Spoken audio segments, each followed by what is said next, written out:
사랑하는 포틀랜드 영락교회 성도 여러분, 주님의 마음으로 사랑합니다. 좀 어색하시죠? 하는 저도 어색합니다. 그런데 우리 성도님들에게 잠시나마 좀 웃게 해드리려고 한번 해봤는데 괜찮았나 모르겠습니다. 이 어려운 기간 어떻게 지내고 계십니까? 바라기는 우리 성도님들이 모두가 건강하고 또 경제적으로나 여러 부분에 있어서 마음 힘든 부분도 있지만 우리 하나님께서 주시는 위로와 소망으로 넉넉히 이기는 성도가 되셨으면 좋겠습니다. 저는 하나님께서 이 어려운 기간을 주신 특별한 뜻이 있다라고 생각을 합니다. 특별히 우리의 일상생활을 돌아보게 하시고 특별히 우리의 신앙생활을 점검케 하시면서 다시금 우리가 회복해야 될 영적인 모습들 그리고 일상생활에서까지 하나님의 말씀이 이렇게 녹아지고 그 말씀의 열매를 맺게 하시고자 하시는 하나님의 크신 뜻이 담겨져 있다고 봅니다. 이 기간 동안에 그 뜻을 우리가 겸허히 받아들이고 또 하나님께 회복하고 돌아갈 수 있는 그런 방편이 있다면 저는 가장 큰 것이 이 기도와 말씀의 회복이 아닌가 생각을 해보았습니다. 또한 이 기도와 말씀은 믿음의 사람들이 참 어려운 상황 속에서 그 상황을 넉넉히 이겨낼 수 있는 그런 도구요, 또 주님이 주신 은혜의 수단이기도 합니다. 아무쪼록 이 기간 동안에 정말 기도의 자리에 더욱더 열심을 내어 나아가기를 원하고 특별히 말씀을 가까이 하는 그런 기회의 시간을 가지셔서 말씀을 통해 역사하시는 하나님의 기적을 체험하는 우리 모두가 되었으면 좋겠습니다. 저는 그런 마음을 가지고 우리 성도님들과 함께 이제 오늘부터 시작을 해서 매주 화요일부터 금요일까지 아침 10시에 우리 성도님들을 말씀의 또 이 교제의 시간으로 인도해 드리려고 합니다. 특별히 초청의 시간에 다른 분주한 일들도 있으시겠지만 함께 참여해 주시고 온 성도가 같은 말씀을 나누고 같은 은혜를 나누고 또 나누는 기도 제목을 통해 하나님의 역사하심으로 하루를 또 승리하시는 우리 모두가 되기를 소망합니다. 오늘 이 첫 시간에 함께 나눌 말씀은 출애굽기 2장 24절에서 25절 말씀입니다. 제가 읽어드리겠습니다. 하나님이 그들의 고통 소리를 들으시고 하나님이 아브라함과 이삭과 야곱에게 세운 그의 언약을 기억하사 하나님이 이스라엘 자손을 돌보셨고 하나님이 그들을 기억하셨더라. 아멘. 제가 이 첫 시간에 출애굽기의 말씀을 선택한 이유가 있습니다. 그 이유는 저는 지금의 상황을 이렇게 생각하면서 분명히 지금의 상황과 비슷한 사건이 성경상에도 있었을 것이다 라고 이렇게 생각을 좀 했습니다. 그랬더니 문득 떠오르는 것이 이스라엘 백성의 이 출애굽 사건이었습니다.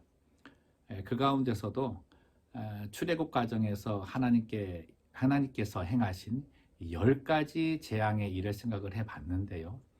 이 10가지 재앙은 단순한 하나님의 어떤 징벌, 그런 재앙이기보다는 그 속에 더 큰 의미가 담겨져 있다라고 이렇게 깨닫게 된 거죠. 하나님께서 내리신 이 10가지 재앙은 애굽 나라 전 백성에게 내린 재앙이었습니다. 믿지 않은 그 애굽 사람이든지 아니면 하나님을 섬기는 이스라엘 백성이든지 간에 모두가 이 10가지 재앙의 대상이었고 처음부터 그 재앙을 맞게 되지요.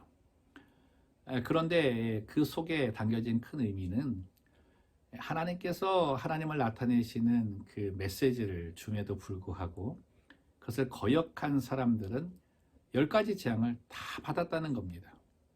그리고 그것으로 끝나는 것이 아니라 그 재앙이 내일을 바라볼 수 없는 그런 재앙으로 마감되었다는 것이죠. 근데 반면에 똑같이 재앙이 시작된 가운데 머물렀던 이스라엘 백성은 하나님의 존재와 능력을 깨닫고 하나님을 경외하는 자리에 서면서부터 10가지 재앙이 중간에서 그쳐지게 되고, 더 큰 은혜는 이제는 그 재앙을 넘어서서 새로운 소망과 희망의 땅으로 인도되는 그 축복의 대상이 되었다는 것이죠. 저는 지금의 우리 믿음의 사람들이 바라봐야 될 시선이 바로 이 후자, 하나님의 재앙 속에서 하나님의 뜻을 발견한 이스라엘 백성의 삶이 아닌가 그렇게 생각을 합니다. 코로나 바이러스를 통해서 우리들은 수개월간 지나면서 하나님의 메시지를 각인하고 있습니다. 그리고 그것을 깨닫는 모든 우리 성도들마다 정말 하나님께서 원하시는 그 삶을 살기를 원하고 애쓰고 있고, 또 하나님께로 돌아가는 그 여정의 발걸음을 걷고 있다는 거죠. 저는 그런 모든 이들에게 하나님께서 이 이스라엘을 건지실 때에 이 출애굽에 나타나셨던 이 10가지의 재앙의 사건을 우리에게도 주시리라 저는 확신합니다. 재앙이 재앙으로 끝나지 않게 하시고 재앙을 그치실 뿐만 아니라 그들을 치유하심과 그 치유를 넘어서 내일의 소망, 친히 축복의 땅 가나안 땅으로 인도하시고자 하시는 하나님의 그 여정의 길을 걷게 하시리라 저는 믿습니다. 그리고 또 한 가지 출애굽 사건을 통해서 우리들이 깨닫게 되는 것은, 제가 선택한 또 그 이유 중에 하나도 되는데, 하나님께서 이스라엘 백성들을 애굽에서 건져내신 이후에 약속의 땅 가나안 땅으로 인도하시는데, 이게 내일 바로 그 인도되는 축복의 땅이 아니었다는 겁니다. 다시 말씀드리면, 오늘 고생 끝났으니까 내일부터는 너희가 편안하고 안락한 안방 생활을 하게 될 거야, 이런 약속이 아니었다는 거죠. 하나님께서 주신 그 가나안 땅을 얻기 위해서는 이스라엘 백성은 하나님께서 계획하신 이 광야의 여정, 이 40여 년 동안의 광야 생활을 걸어야 됐다는 것이죠. 누구나 그 하나님의 축복의 이야기 들으면 이제 고생 끝났구나, 바로 우리 축복이구나, 이렇게 생각하잖아요. 이스라엘 백성들도 그랬겠죠. 어떤 사람도 이 광야 생활을 상상조차도 해보지 못했을 것입니다. 그런데 하나님께서는 정말 이 하나님께서 주시는 이 축복을 얻기 위해서 반드시 거쳐야 될 광야 생활을 허락해 주셨고, 그 여정 속에서 하나님의 또 다른 뜻을 이행해 주셨다는 것입니다. 그 과정을 통해 이스라엘 백성들은 온전히 하나님만을 바라보는 신앙의 훈련을 갖게 되고, 그 여정 속에서 하나님께서는 삶은 고달팠지만 영적으로는 나와 너와의 관계가 가장 행복한 관계였다라고 이렇게 증거까지도 하십니다. 아마 지금의 상황이 하나님께서 우리에게 주시는 광야 생활의 초입이라고 생각을 할 때, 이 기간의 끝은 우리가 알 수는 없지만 이 기간 동안에 하나님께서는 오직 하나님만을 바라보게 하시고 그 시간을 오히려 기쁨으로 여기시며, 그 마지막에 우리가 들어가야 될 그 가나안 땅을 친히 준비하고 계신다고 저는 믿습니다. 그 여정 속에서 하나님께서 주시는 이 약속의 말씀, 참 저희에게 큰 은혜가 되고 큰 힘이 되는데요. 하나님이 이스라엘 자손을 돌보셨고 하나님이 기억하셨더라. 사랑하는 성도 여러분, 하나님께서는 여러분 한 사람 한 사람을 기억하고 계십니다. 때로는 잘못된 우리의 생활 때문에 고난을 겪기도 하고, 또 지금의 이런 상황들도 인류의 모든 죄악의 그 대가로서 우리가 받는 것일지는 모르지만, 하나님께서는 그 여정 속에서도 우리를 기억하시고 돌보시고, 또 우리의 고통의 소리를 들으시고 고치시고 치유해 주시는 분이라는 거죠. 우리가 돌이키는 그 순간부터 하나님께서는 새로운 하나님의 그 계획을 우리에게 보여주시는 여호와 이레의 하나님이시라는 것입니다. 그래서 저희는 기대할 수 있습니다. 그리고 하나님 앞에 더욱더 기도하고 또 하나님께 사랑으로 매달릴 수 있습니다. 우리 성도님들 오늘 한 날 정말 이 말씀을 붙들고 또 기대하는 하루가 되었으면 좋겠습니다. 상황은 우리 앞에 큰 변화를 보이지는 않지만 우리는 그 상황 넘어서 역사하시는 하나님을 기대할 수 있습니다. 오늘 이 말씀, 하나님은 우리를 언제나 돌보시고 또 우리 각 그 이름을 기억하시며 인도해 주시는 분이시다. 그 믿음을 가지시고 오늘 한 날 또 기억하시고 또 기도하시고 소망을 가지시며 이 상황 또 넉넉히 이기시는 우리 사랑하는 성도님들 되시기를 주님의 이름으로 축원합니다. 기도하겠습니다. 살아계신 하나님 아버지, 언제나 우리의 연약한 시선은 상황 속의 머금을 봅니다.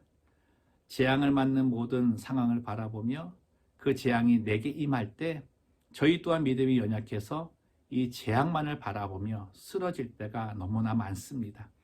그러나 오늘 말씀을 통해서 그 재앙을 당할 때 하나님을 발견하고 하나님을 인정하고 하나님만을 섬기는 그 백성들은 재앙이 재앙으로 끝나지 아니하고 중간에 멈출 뿐만 아니라 치유되고 회복되고 또 하나님께서 예비하신 새로운 희망의 그 길을 걷게 하신다는 사실을 마음으로 받아들이게 하시는 줄을 믿습니다. 하나님, 이 말씀이 믿음되게 하셔서 우리를 기억하시고 돌보고 계시는 하나님의 손길을 붙잡게 하여 주시고 우리의 시선이 오직 광야 생활과 같은 이 여정 속에서 하나님만을 바라는 믿음의 시선 될 수 있도록 인도하여 주시옵소서. 오늘 하루도 이 말씀을 붙들고 넉넉히 이기는 주의 백성이 되기를 원합니다. 주님의 말씀을 통해 위로 주시고 힘을 주시고 내일의 소망이 더하여지는 이 하루가 되게 하여 주옵소서. 감사하며 걸어가신 예수님의 이름으로 기도드리옵나이다. 아멘.